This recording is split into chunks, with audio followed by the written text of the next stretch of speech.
Hello foodies, നമുക്കിന്നൊരു simple water ഈറ്റിനിടെ നോക്കിയാലോ. രാവിലെ തന്നെ ഞാൻ ഈ ഗ്രീൻ ടീ ആണ് ആദ്യം കുടിച്ചത്. അത് കഴിഞ്ഞ് ബ്രേക്ക്ഫാസ്റ്റിനായിട്ട് ഇന്ന് നീർദോശയായിരുന്നു ഉണ്ടായിരുന്നത്. നിങ്ങളുടെ നാട്ടിൽ ഈ നീർദോശയുണ്ടോ? ഇത് എല്ലാ സ്ഥലത്തും ഉള്ളതായിട്ട് എനിക്ക് തോന്നിയിട്ടില്ല. മലപ്പുറത്തുണ്ട്, പിന്നെ ഞാനത് മാംഗ്ലൂരിൽ നിന്നാണ് കഴിച്ചിട്ടുള്ളത്.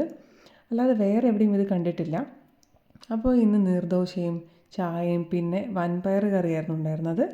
ഇത് ഉണ്ടാക്കാനും നല്ല സിമ്പിളാണ്, അതേസമയം നല്ല ടേസ്റ്റിയുമാണ്.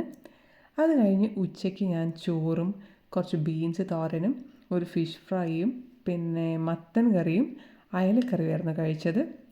അത് കഴിഞ്ഞ് വൈകിട്ട് പരിപ്പ് വടയും ചായയായിരുന്നു കഴിച്ചത്. ഇതിലിപ്പോൾ കട്ടൻ ചായയാണ് ഞാൻ കുടിച്ചത്. എനിക്കിങ്ങനത്തെ ക്രിസ്പി ഐറ്റംസിൻ്റെ കൂടെ കട്ടൻ ചായയാണ് കൂടുതലിഷ്ടം. നിങ്ങൾക്ക് ഏത് ചായയാണ് ഇഷ്ടം? പാൽ ചായയാണോ അതോ കട്ടൻ ചായയാണോ? അങ്ങനെ പരിപ്പ് വടയുടെ കൂടെയൊക്കെ നിങ്ങൾ കഴിക്കാറ്? രാത്രി പിന്നെ അധികം വിശന്നില്ല, അതുകൊണ്ട് ഒരു ട്രെസ്ലെച്ചസിൻ്റെ കുറച്ചും പിന്നെ കുറച്ച് ഫ്രൂട്ട് സാലഡുമാണ് കഴിച്ചത്. ഇത് രണ്ടും നല്ല ടേസ്റ്റ് ഉണ്ടായിരുന്നു. ഇന്നൊരു ചെറിയ സ്വീറ്റ് ക്രീം വന്നു, അതുകൊണ്ട് ഇന്നിങ്ങനെ കഴിച്ചു. അപ്പോൾ ഇത്രയേ ഉള്ളൂ. Bye, see U.